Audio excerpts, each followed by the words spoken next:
এখন আমি টুপিটা রং করে দেখাবো। টুপিটা রং করার জন্য আমার 3টি রং লাগবে, এই হলুদ রং, লাল রং এবং বর্ডার দেওয়ার জন্য কালো রং। প্রথমে আমরা করব হলুদ রঙের কাজ।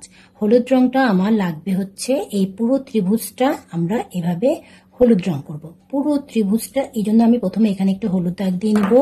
তারপরে দেখো লাল রং দিয়ে আমাদের এই নিচের এই 4টি অর্ধবৃত্ততে রং করতে হবে। এভাবে আমি এখানে একটু লাল টাচ করে নিব এবং এই লাল রংটা দিয়েই আমি এই সুতাটাকে কালার করব। সেটা যখন করব তোমরা দেখতে পাবে। এইভাবে আগে রং দিয়ে নিবে যে কোথায় কি করতে হবে, তারপরে রং করা শুরু করতে হবে।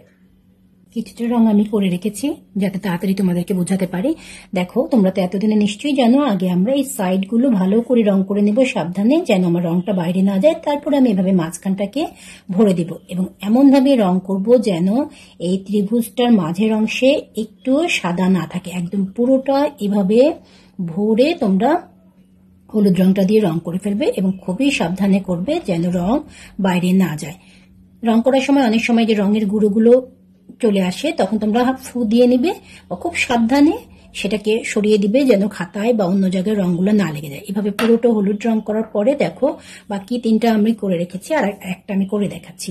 এইভাবে করে আগে আমি একটু সাইডগুলো এভাবে করে লাল রংটা করে নিব।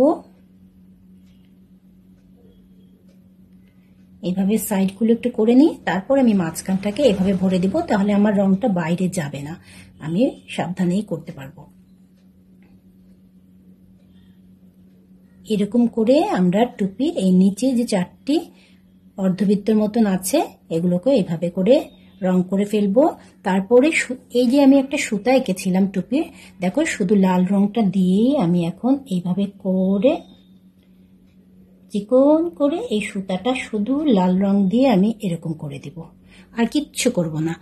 পেন্সিলের দাগটার উপরে শুধু লাল রংটা দিয়ে এভাবে করে দিবে। তাহলে আমার লাল রঙের কাজ শেষ, হলুদ রঙের কাজ শেষ। এখন আমি কি করব, এই যে আমাদের একটা কালো রং আছে, কালো রংটা দিয়ে আমরা বর্ডার করব। কালো রংটা যদি আম্মু বাবু বা বড় কারো সাহায্য নিয়ে একটু শার্পনার দিয়ে শার্প করে নাও, তাহলে আমার বর্ডারটা দিতে সুবিধা হবে। দেখো এই যে মাথাটা একটু শার্প করে চোখা করে নেওয়া হয়েছে। এখন কিভাবে বর্ডার দিব, বর্ডারটা আমরা এমন ভাবে দিব যেন খুব বেশি চিকন না হয় বা অনেক মোটা না হয়ে যায়। খুব সাবধানে এভাবে আমরা দেখো কালো বর্ডার দিচ্ছি। আস্তে করে এই কালো রংটা দিয়ে এভাবে করে প্রথমে এদিকটা করে নিলাম, তারপরে এভাবে ঘুরিয়ে ত্রিভুজটা আগে আমি কালো বর্ডার দিয়ে নিব এবং খুব সাবধানে করবে যেন বাইরে না যায়। এই দেখো এভাবে করে আমি ত্রিভুজটাকে আগে কালো বর্ডার দিচ্ছি এবং অবশ্যই এই কালো রংটা দিয়েই কালো বর্ডার দিবে, অন্য কিছু দিয়ে না। তারপর আমি এখন এই লালের পাশে এভাবে করে কালো বর্ডার দিয়ে দিব।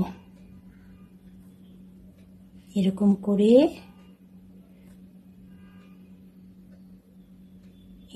করে কালো বর্ডার দিয়ে দিলাম। আমার এই লাল অর্ধবৃত্ত 4টা কিন্তু একই সমান হবে এবং অবশ্যই এখানে 4টি হবে, 4টির কমও দিবে না, 4টির বেশিও দিবে না। তাহলে একদম এভাবে আমরা একটা টুপি আঁকবো, রং করব এবং কালো রং দিয়ে বর্ডার দেব।